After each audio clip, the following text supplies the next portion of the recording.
Salamat po sa pribilehiyong umabot at maglingkod sa aming mga kababayan at sa mas marami pang tao sa buong mundo.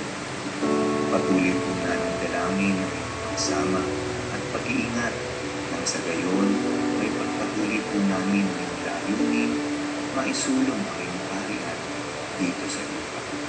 Pagpanibaguhin mo po ang aming lakas at lusugan at sigla sa aming pagsunod sa iyo. Ito po ang aming dalangin sa pangalan ng iyong anak na si Jesus, ang aming Panginoon at tagapagligtas. Amen.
This is DZOE-TV 11, a commercial TV station with 100 kilowatt transmitting power, owned and operated by Zoe Broadcasting Network Incorporated, with station license number BSD-0025-2024 REN, issued by the National Telecommunications Commission, valid until March 11, 2025. Zoe TV 11 studios are located at the 22nd floor Strata 2000 building, Emerald Avenue, Ortigas Center, Pasig City, with transmitter at Barangay San Roque, Antipolo City. Zoe TV 11 operates under the supervision of the following professional electronics engineers duly licensed by the Professional Regulation Commission.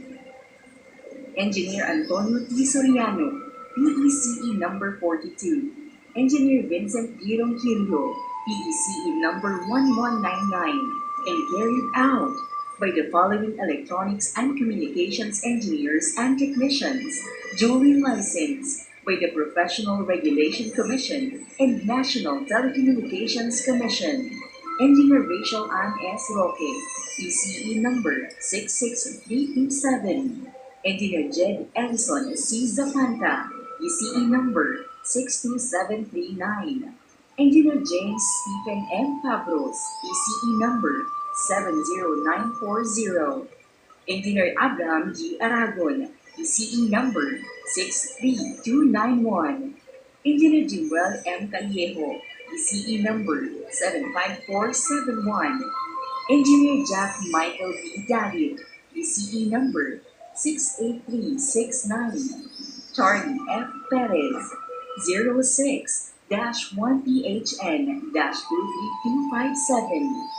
Peter N. Basaliote, 06-1PMCR-23273.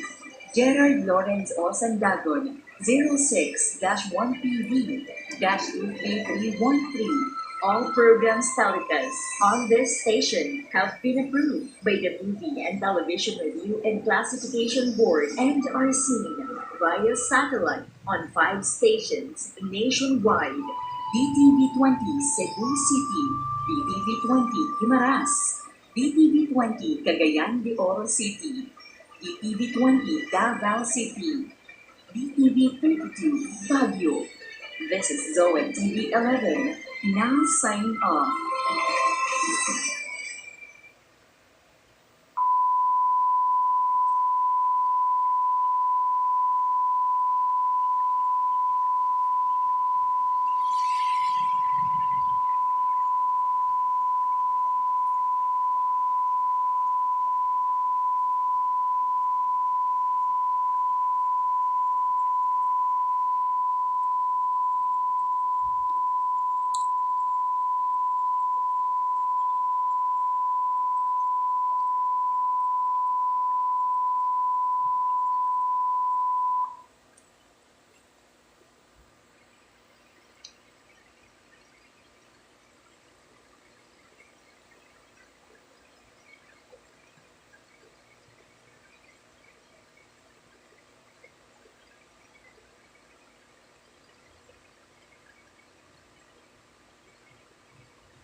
Thank